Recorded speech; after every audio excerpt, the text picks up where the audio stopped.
Nosotros el día de hoy vamos a hablar de diabetes mellitus tipo 1 y bueno, el equipo está conformado por Fernanda y por su servidora Itzel.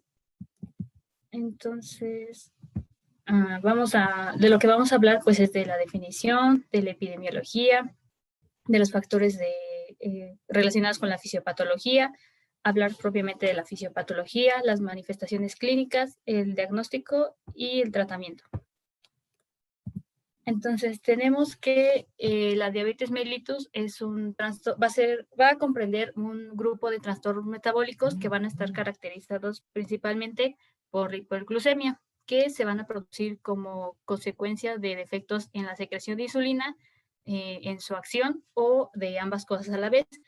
Las bibliografías la clasifican en diabetes mellitus tipo 1, diabetes mellitus tipo 2, diabetes mellitus gestacional, entre otras, pero la que nos va a interesar en esta clase es la diabetes mellitus tipo 1.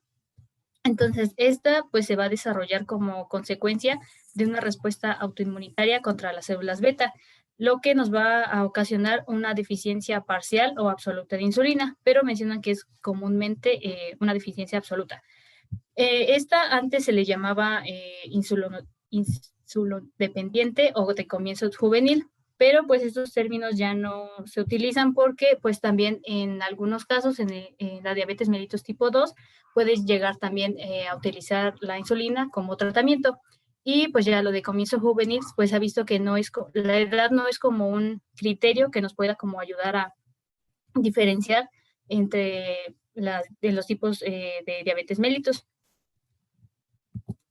De acuerdo a su epidemiología, tenemos que la diabetes mellitus tipo 1 va a constituir del 5 al 10% de todas las formas de diabetes mellitus, es decir, de las clasificaciones que se van dando. También mencionan que se puede manifestar a cualquier edad, pero comúnmente aparece en la infancia. Y dentro de esta edad, pues mencionan que hay dos picos, entre los 4 a los 6 años y de los 10 a los 14 años. Y pues aquí tenemos una tablita en que hicieron un estudio para pues medir la incidencia de diabetes mellitus, tanto en tipo 1 como en tipo 2. Aquí la gráfica nos muestra de color verde la incidencia que hay en la diabetes mellitus tipo 1. Y como podemos ver, pues aquí se ven los picos que pues había comentado, que son entre los 4 y los 6 años y los 10 a 14 años. También mencionan bueno, la OMS menciona que alrededor de 80,000 niños menores de 15 años van a desarrollar diabetes mellitus tipo 1 cada año. Y pues de acuerdo en México mencionan que de todos los casos reportados, solamente 1% va a corresponder a diabetes mellitus tipo 1.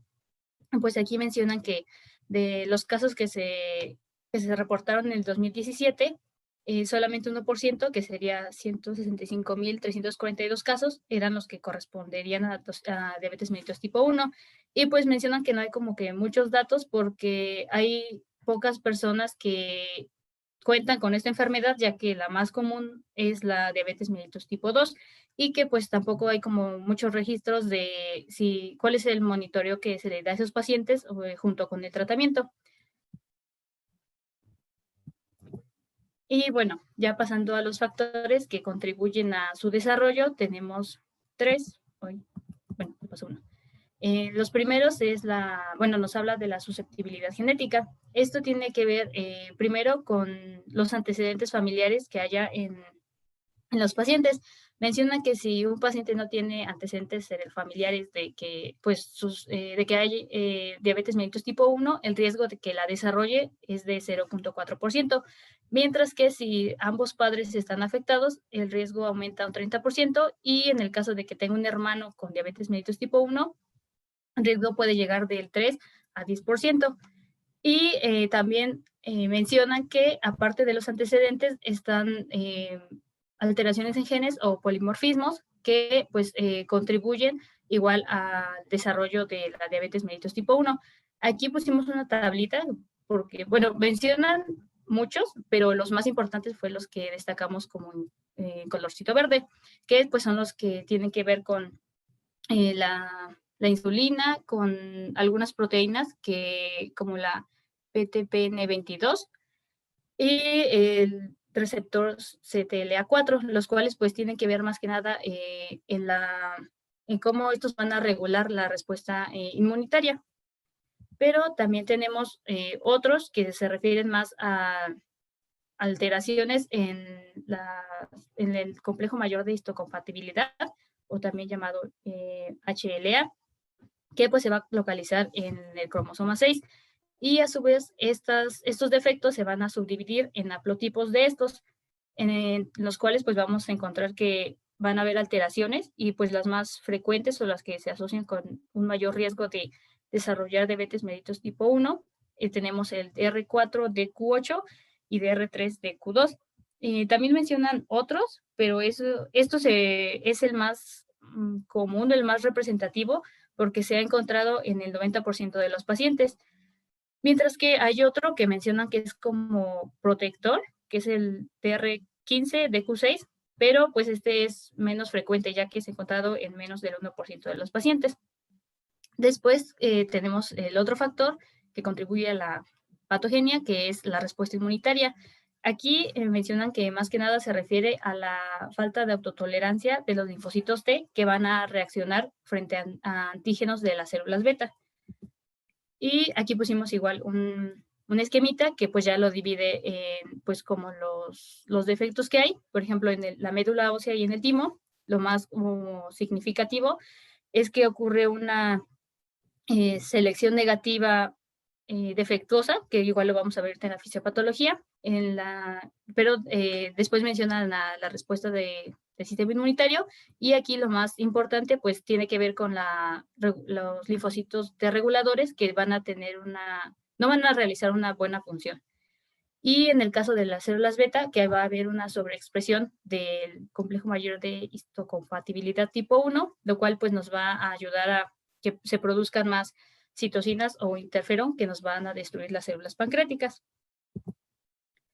Y finalmente tenemos los factores ambientales. Aquí mencionaban que los principales pues eran los virus, en este caso el Coxsackie, rubiola, enterovirus, entre otros, ya que estos iban a tener homologías, o bueno, algunas proteínas que tienen estos virus, como en el caso del virus del Coxsackie, su proteína P2C va a tener una homología entre la proteína descarboxilasa ácido glutámico humano, que es GAT65, la cual pues se encuentra en los islotes pancreáticos. Entonces, pues todos estos factores en conjunto nos van a propiciar que el paciente desarrolle diabetes mellitus tipo 1. Y bueno, también en los factores ambientales mencionaban que incluso algunas proteínas de la leche tenían similitud con proteínas de membrana de las células beta, como la proteína 69. Entonces también, igual aquí como se incluye que hay homología entre esas proteínas.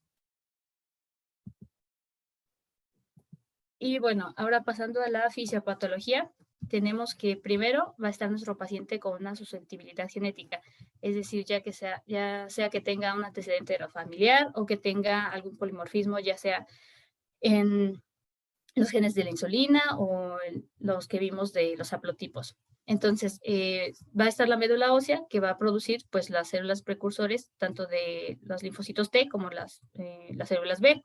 Entonces, en el timo, como estas células van a estar inmaduras, lo que va a ocurrir es que de forma normal se le va a presentar, pues, por decirlo así, antígenos de nuestro cuerpo. Entonces, de forma normal, no deberían de reaccionar con estos, porque en caso de que lo hicieran, se haría una selección positiva, entonces estas se eliminarían. Pero aquí no pasa esto, ya que, pues, como sabemos, hay alteraciones que producen que, aunque estas células reaccionen contra antígenos de nuestro propio cuerpo, van a dejar que pasen y que, pues, se desarrollen. Entonces, por eso se dice que hay una selección negativa defectuosa, es decir, estas células no se eliminan, y por lo tanto, pues, se dice que hay células autorreactivas. Entonces, estas células pues van a tener receptores para poder identificar tanto antígenos extraños como los de nuestro cuerpo, y en este caso pues los antígenos que están en los islotes pancreáticos. Entonces lo que va a pasar es que estas células van a viajar y se van a quedar en los ganglios linfáticos. Entonces después va a ocurrir que estos se van a quedar pues ahí en los ganglios.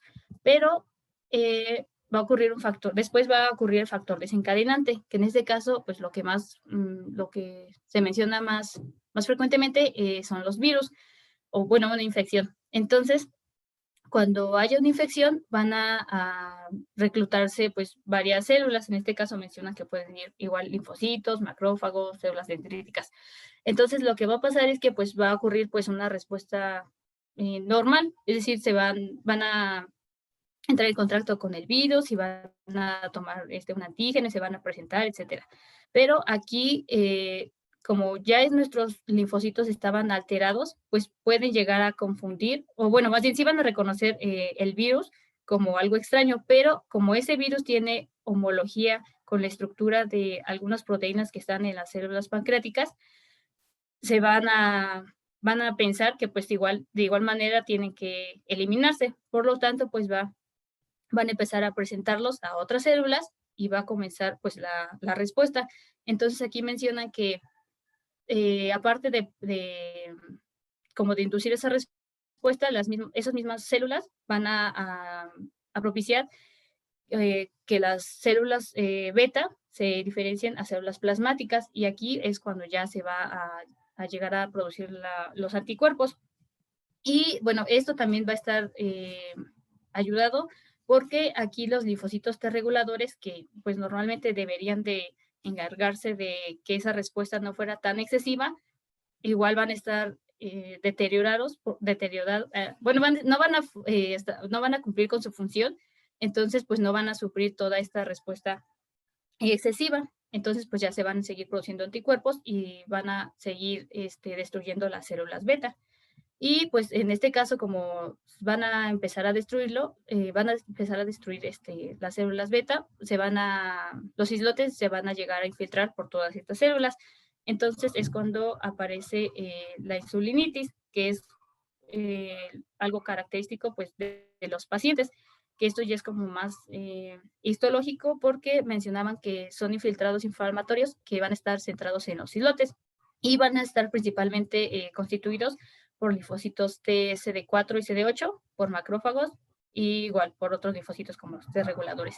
Entonces, por ejemplo, en esta imagen menciona que las células que están aquí pintadas como de color café van a ser pues todos los linfocitos que se encuentran ahí destruyendo a las células beta, mientras que las que están pintadas como con rosita o con rojo van a ser las células alfa que van a producir glucagón y que pues estas se van a encontrar intactas porque lo que principalmente atacan todos estos linfocitos pues van a ser las células beta que producen insulina. Y aquí igual ya está el cuadrito que pues menciona más características, como es pues de que se va a perder las células beta, que va a haber la hiperexpresión del complejo mayor de histocompatibilidad, entre otras cosas que igual son pues característicos de los pacientes con diabetes mellitus tipo 1. Y bueno, aquí ya hay como un resumen que pues una grafiquita que aquí nos menciona pues las cantidad de células beta por los años en el que se puede llegar a presentar como los síntomas. Entonces, pues ya como de forma resumida, tenemos que al principio tenemos pues el 100% de nuestras células beta. Pero aquí el paciente tiene una predisposición genética, ya sea pues una alteración del complejo mayor de histocompatibilidad, que es lo que menciona aquí. Entonces, pues aquí hasta ahorita pues todavía está como normal, ¿no? Pero va a haber alguna infección, aquí mencionan los virus, o también puede haber alguna otra reacción, como les mencionaba, que también mencionan que puede ocasionarse por algunas proteínas de la leche, porque igual son similares. Entonces aquí va a ocurrir el desencadenante, lo cual nos va a ocasionar una respuesta inmunitaria que va a estar mediada por linfocitos CD4, CD8, que van a destruir las células pancreáticas. Entonces, conforme pasa el tiempo, pues nuestras células se van a ir perdiendo, pero pues todavía vamos a tener como no va a haber niveles alterados de la glucemia hasta que se pasa como el umbral en el cual las células ya se pierden y pues ya no pueden trabajar de manera eficiente, por lo que pues ya aumenta la hiperglucemia y pues se va perdiendo la secreción de insulina y es cuando ya el paciente pues refiere bueno, más bien ya cuando el paciente como tal presenta bueno, ya cuando se le hace al paciente el diagnóstico de diabetes mellitus tipo 1. Y aquí igual está como el dibujito más esquematizado de cómo es que se presentan y llegan a destruir las células beta. Y aquí ya tenemos igual una gráfica que lo clasifica de acuerdo a estadio 1, estadio 2 y estadio 3. En los 3 pues se va a encontrar la autoinmunidad de las células beta con la presencia de anticuerpos. Pero es importante destacar que en el primer estadio y en el segundo todavía no puede llegarse a presentar síntomas, sino ya está el estadio 3, ya que pues hay como les decía, o sea, tenemos como nuestras, el 100% de nuestras células, entonces pues van a producir todavía pueden producir la cantidad de insulina que se requiere, pero conforme va pasando el tiempo, hay más destrucción, entonces esas células, o sea, se va perdiendo, por ejemplo, las células, pero todavía pueden contribuir a la secreción de insulina que normalmente pues requiere el paciente, pero llega un punto en el que estas células ya son menores de 100 que teníamos, llegan, no sé, a 20, entonces pues ya no pueden satisfacer como esa demanda de insulina que tienen, por lo tanto pues es cuando aquí ya se presentan los síntomas que van a referir los pacientes. Y, bueno, no sé si tienen alguna duda con fisiopatología o algo que no les haya quedado claro, o si tienen alguna duda, un comentario. No, todo es claro. Gracias. No, gracias. Ok. Sí, adelante, continúa. Bueno, y para efectos clínicos, las presentaciones habituales siguen siendo las mismas y esta es un inicio clásico de polidipsia, poliuria y pérdida de peso con hiperglucemia, una cetoacidosis diabética y un descubrimiento incidental silencioso. La siguiente, por favor. Bueno, vamos a desglosar cada una. Y para esto, la presentación clásica o el inicio clásico va a ser que la hiperglucemia sin acidosis va a ser la más común, la presentación más común para diabetes mellitus tipo 1. Esto en la infancia y en la mayoría de las poblaciones. Aquí los pacientes suelen presentar los siguientes síntomas: la poliuria. Este se produce cuando la concentración sérica de glucosa se eleva significativamente por encima de 180 miligramos sobre decilitro, superando el umbral renal para la glucosa. Esto va a provocar un aumento de la excreción urinaria y con esto la glucosuria va a provocar una diuresis osmótica, es decir, la poliuria, y también la hipovolemia. Este puede presentarse como nicturia, enuresis o incontinencia diurna en niños que ya previamente contienen la orina. Y en los niños que no están entrenados para ir al baño, los padres van a notar como una mayor frecuencia de pañales mojados o pañales usualmente pesados. Otra presentación es la polidipsia. Este se debe pues a un aumento de la sed debido a un incremento de la misma osmolaridad sérica por la glucemia y la hipovolemia. Y a pesar de la hipovolemia, pues los pacientes pueden también tener pueden no tener, signos clásicos de sequedad de las membranas mucosas o una disminución de las turgencias de la piel. Otra es la pérdida de peso. Y pues es el resultado de la hipovolemia y el aumento del catabolismo. Aquí la deficiencia de insulina en los niños diabéticos va a afectar a la utilización de la glucosa en el músculo esquelético y aumenta la descomposición de la grasa y el músculo. Entonces, inicialmente, bueno, aquí inicialmente también se va a presentar la polifagia, o sea, un apetito aumentado, pero con el tiempo los niños van a tener más sed que hambre, entonces ya van a presentar una pérdida de peso que va a ser provocada por náuseas y anorexia. Otras presentaciones van a incluir la candidiasis perineal, que pues es un síntoma de presentación muy común en niños pequeños y en las niñas. Y trastornos visuales. Estos son comunes pues debido a la alteración del medio osmótico del cristalino. Incluso los niños con hiperglucemia de larga duración puede presentar cataratas. La siguiente, por favor. Otra de las presentaciones es la cetoacidosis diabética. Esta es la segunda forma más común de presentación en la diabetes mellitus tipo 1. Aquí los síntomas pues van a ser similares, pero también van a ser más graves que en los pacientes sin una acidosis. Entonces, aquí, además de la poliuria, la polidipsia y la pérdida de peso, los pacientes pueden presentar un aliento afrutado y hallazgos neurológicos como somnolencia y letargo. Aquí la frecuencia se ha notificado que como presentación inicial de la diabetes mellitus tipo 1 es de aproximadamente el 30%, pero varía del 15% al 67%. Y los que más van a presentar van a ser aquellos niños con, niños pequeños menores de 6 años y aquellos que provienen de un entorno socioeconómico adverso. También la otra es la presentación silenciosa, y aquí pues a algunos niños se les va a diagnosticar realmente la diabetes mellitus tipo 1 antes de que aparezcan los síntomas clínicos. Esta presentación pues es la menos común y suele darse en niños que tienen otros familiares cercanos con diabetes mellitus tipo 1 y que están siendo vigilados de cerca. La siguiente, por favor. Bueno, y en cuanto a la detección, aquí vamos a recordar un poquito lo que nos mencionó Itzel, que hay algunos anticuerpos. Estos van a ser también utilizados como ayuda para el diagnóstico, la clasificación y la predicción de la enfermedad. En la diabetes mellitus tipo 1 o autoinmune se relaciona con la destrucción pues, de las células beta del islote del Langerhans.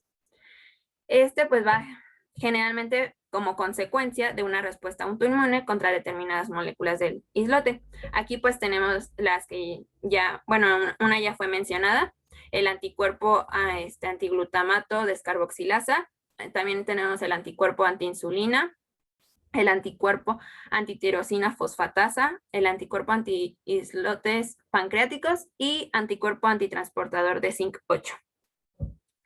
Estos se pueden utilizar como marcadores de actividad de la enfermedad y su medición, pues como dije, va a ayudar a definir la naturaleza de la diabetes. Esto proporcionando marcadores para clasificarla como autoinmune o como no autoinmune. Esto pues igual como por la presencia o ausencia de estos mismos anticuerpos.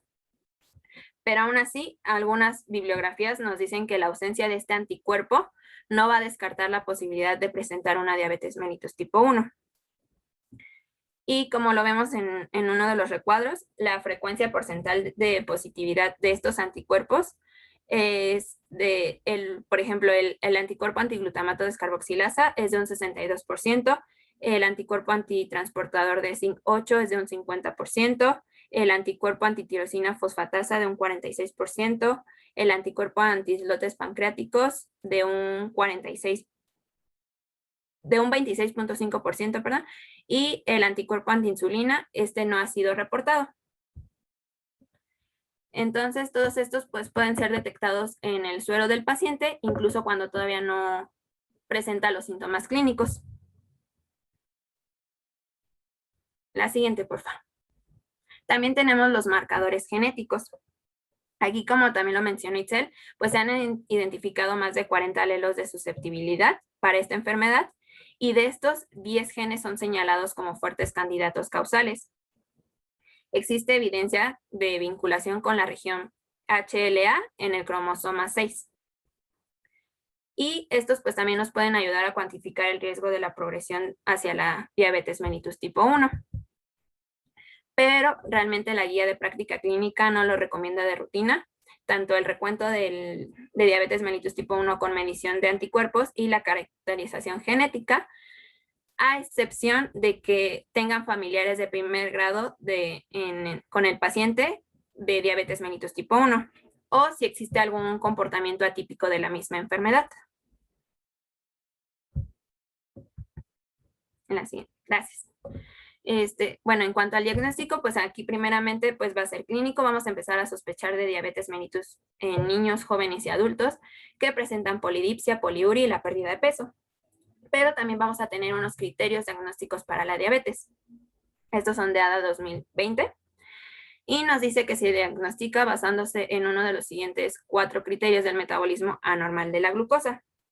Uno de ellos pues es la glucosa plasmática en ayunas, que sea mayor o igual a 126 miligramos sobre decilitro en más de una ocasión. Esto debe ser con un ayuno de al menos 8 horas. El siguiente es una glucosa plasmática venosa, una glucosa plasmática mayor o igual a 200 miligramos, medida 2 horas después de una carga de glucosa de 1.5 kilogramos, 1.5 gramos sobre kilogramo, hasta tener una dosis máxima de 75 gramos. Esto es una prueba de tolerancia a la glucosa oral. Aquí pues realmente la mayoría de los niños son sintomáticos y otra de las pruebas es la glucosa aleatoria. Y en estos niños pues realmente también suele estar por encima de los 200 miligramos sobre decilitro, entonces raramente se utiliza esta prueba de tolerancia a la glucosa oral.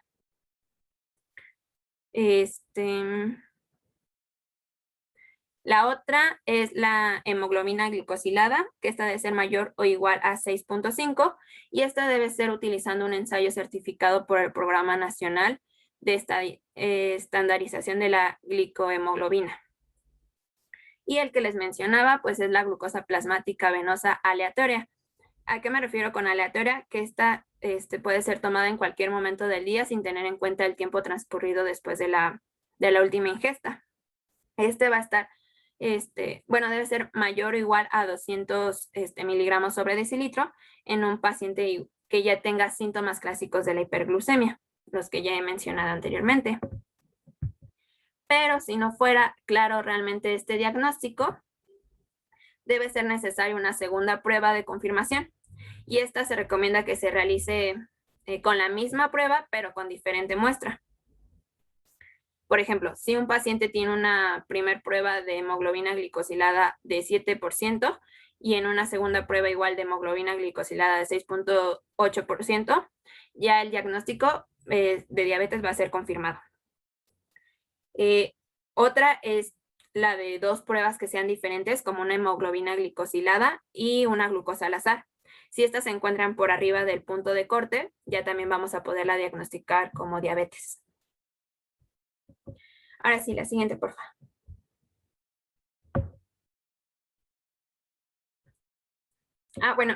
Antes también quiero mencionar que, pues, como vemos, también estos criterios se asemejan mucho a los utilizados en los adultos. Y bueno, para esto, digamos que todo esto fue para dar el diagnóstico de diabetes, pero no sabemos si es una diabetes tipo 1 o una diabetes tipo 2. Aquí también podemos apoyarnos de algunas características. Y pues estas son el hábito corporal, ya que por ejemplo en los pacientes con diabetes mellitus tipo 2 suelen ser obesos. Y por el contrario, los niños con diabetes mellitus tipo 1 no suelen ser obesos y suelen tener un historial reciente de pérdida de peso. Pero también está que el 25% de estos puede tener sobrepeso. Otro es la edad, que en la diabetes mellitus tipo 2 pues generalmente se presenta después del inicio de la pubertad, mientras que la diabetes tipo 1 suele presentarse a una edad más temprana. Otro es la resistencia a la insulina. Igual en la diabetes mellitus tipo 1 se presenta con frecuencia la acantosis nigricans, esto como un signo de resistencia a la insulina, la hipertensión, la dislipidemia y el síndrome de ovario poliquístico, esto en las niñas.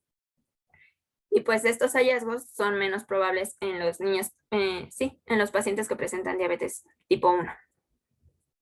Y el otro es el antecedente familiar. Aquí pues es menos frecuente que los pacientes con diabetes mellitus tipo 1 tengan un paciente o un pariente afectado. Esto en un 10%, pero los que tienen diabetes mellitus tipo 2 sí tienen algún pariente afectado entre un 75 a un 90% de ellos. La siguiente, por favor. Otro de los estudios pues realizados es la medición del péptido C. Este se realiza después ya de una presentación inicial y solo si se dificulta distinguir entre diabetes tipo 1 y otros tipos de diabetes. Aquí pues las concentraciones pueden tener un valor discriminativo más alto, entre pues mayor sea el intervalo y el intervalo de la presentación inicial y la prueba. Pero para esto la guía de práctica clínica no recomienda medir niveles de péptido C o de anticuerpos específicos para distinguir entre diabetes tipo 1 y tipo 2.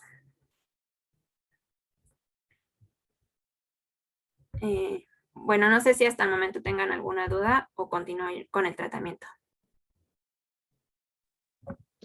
Continúa y al final hacemos las consideraciones. Ok, gracias. Bueno, y en cuanto al tratamiento, pues aquí se recomienda que los pacientes con diabetes tipo 1 sean atendidos por un equipo multidisciplinario desde el diagnóstico hasta pues ya a lo largo de toda su vida, ¿no? Debe incluir idealmente pues las especialidades de endocrinología, de pediatría, los educadores en diabetes, los nutriólogos, oftalmólogos, ortopedistas, podólogos, psicólogos, etcétera.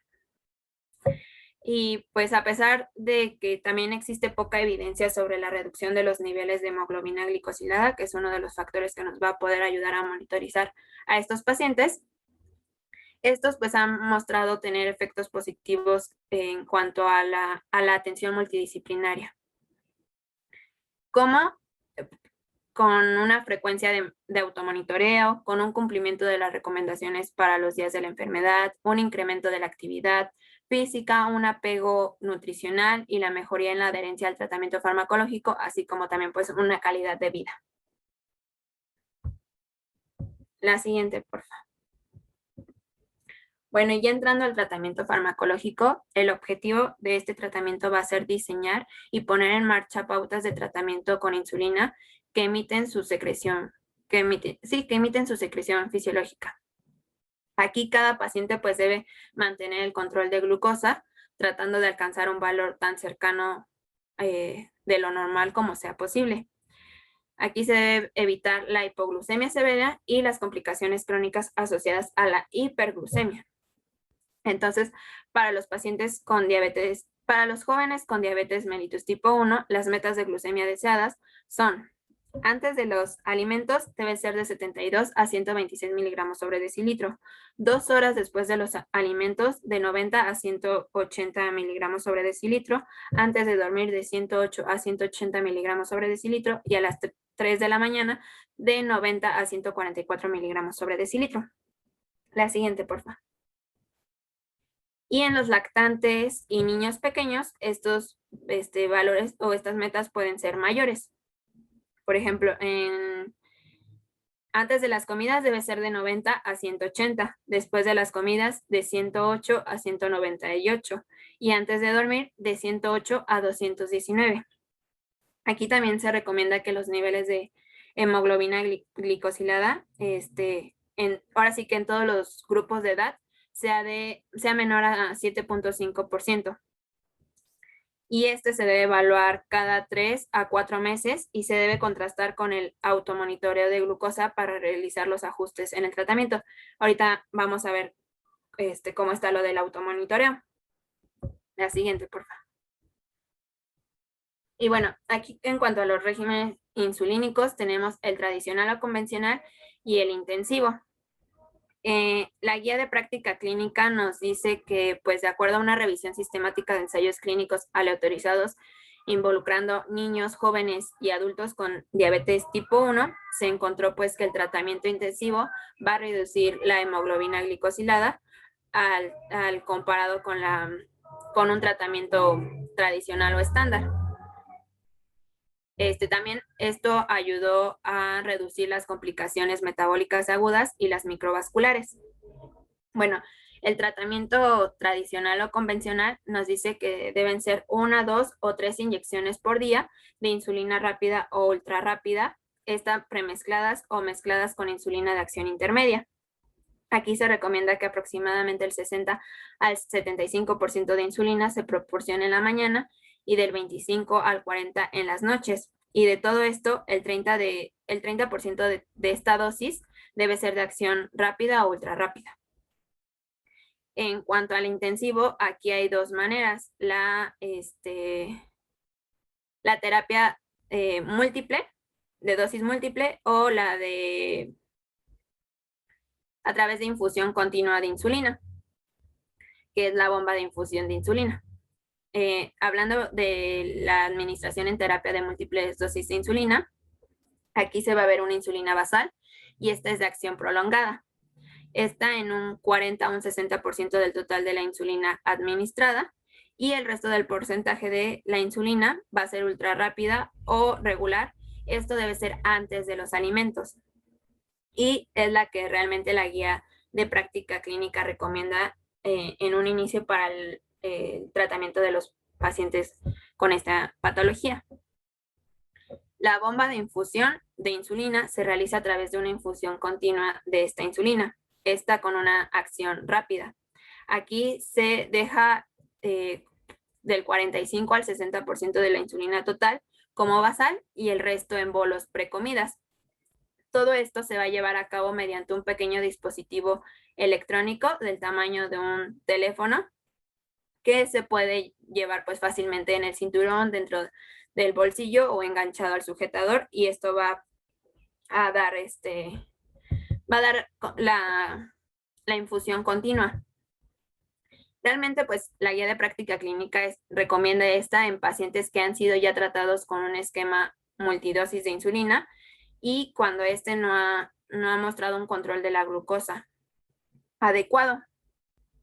También en aquellos pacientes con que no tengan un adecuado conocimiento y aplicación de la relación de insulina y carbohidratos, porque sí te va a dar una insulina basal, pero el paciente va a ser el responsable de administrarse los bolos antes de la alimentación. Entonces debe conocer cuántos carbohidratos va a comer para ajustar su dosis. Y también pues no nada más por parte del paciente, sino también del médico, que pues tenga la suficiente experiencia con este tratamiento. La siguiente, por favor. Bueno, y ya llevándolo pues aquí a los tipos de insulina que tenemos, como había mencionado, pues los regímenes de insulina van a incluir aquellos pues de la terapia multidosis o con una infusión subcutánea.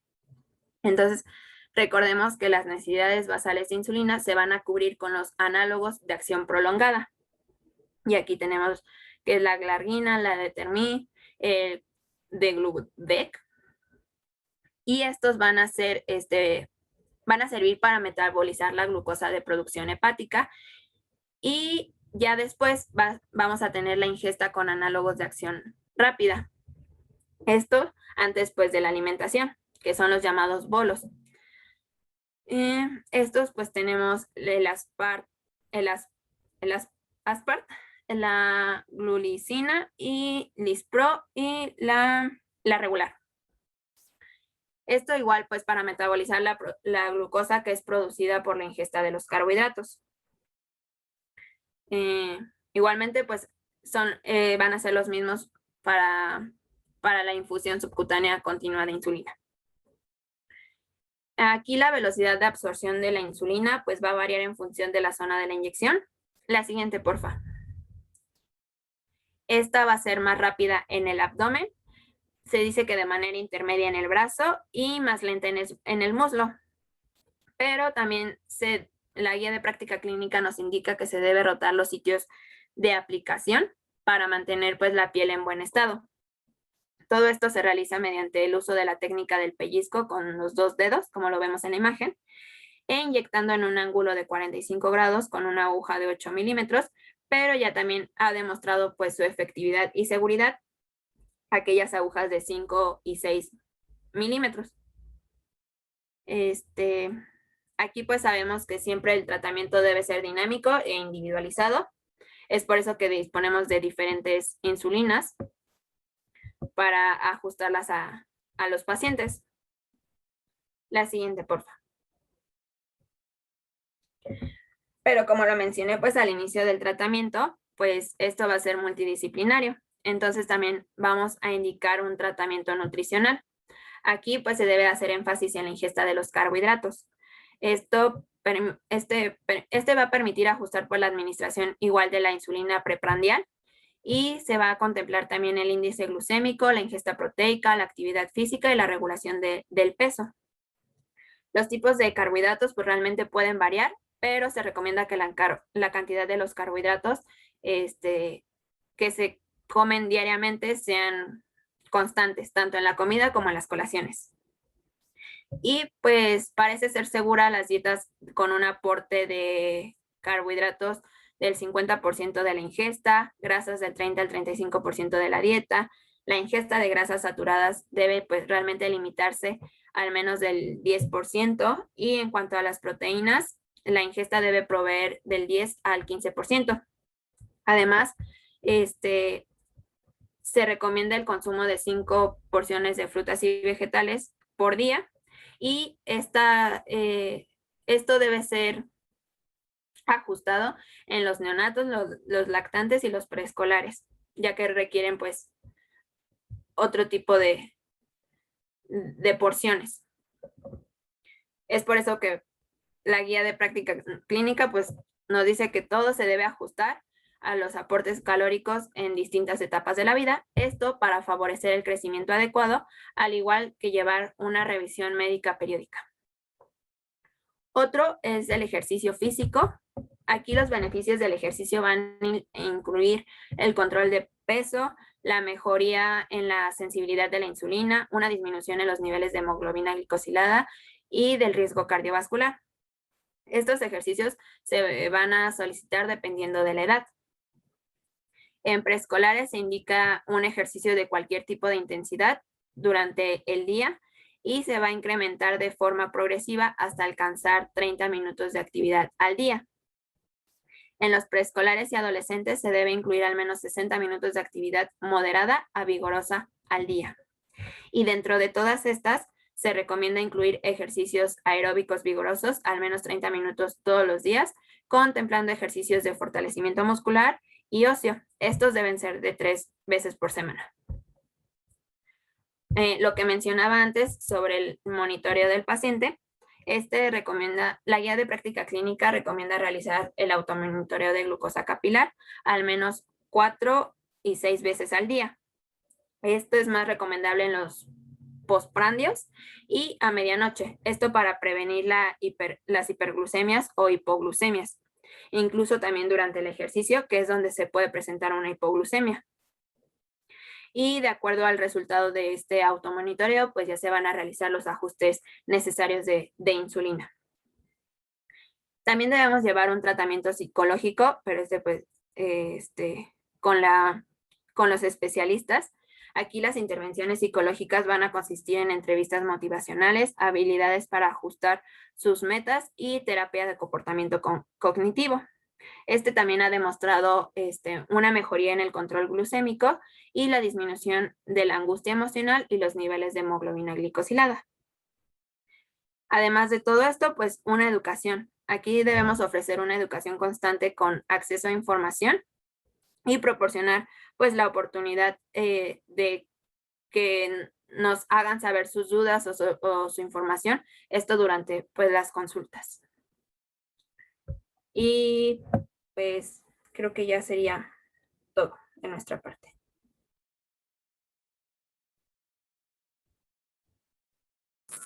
Gracias. No sé si tengan alguna duda o quieran aportar algo. ¿Alguna pregunta, doctores? No, muchas gracias, doctor. Sí, ninguna. Muy bien, vamos a retomar algunas cosas. Para los ponentes, ¿se acuerdan del umbral renal de hiperglicemia en el cual empieza la glucosuria y coincide con la aparición de los síntomas de los poliuria, polifagia y polidipsia? ¿Eran 200 miligramos sobre decilitro, doctor? Ellos Ok, mencionaron 130. ¿Perdón? Ellas habían mencionado 180 miligramos. Entre 180 y 200 más o menos. O sea que si un paciente tiene 120, 130, 140 miligramos, es difícil que tenga síntomas por la propia hiperglucemia, ¿no? Eso es. ¿Alguien se acuerda con qué porcentaje de disfunción de células beta empieza a haber hiperglucemia?